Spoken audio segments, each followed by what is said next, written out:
As part of our training and internship, I supervise and train students coming from Manav Rachna into their clinical and academic training.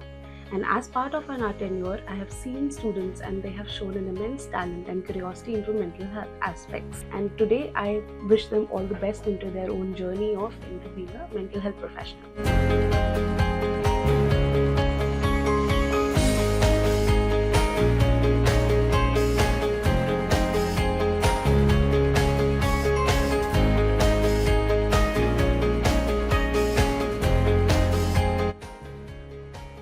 So firstly, I would like to thank Manav Rachna and Vimhans for giving me this wonderful opportunity where I had an exposure with the patients and also to a lot of therapies here like relaxation therapy. We also have telecommunication where it really helps and provides guidance to the individuals who cannot come here and seek guidance and support but through phone calls. The experience here has been a very wonderful experience, as whatever we have read in the theoretical books, we are having an actual practical knowledge here with the IPD patients.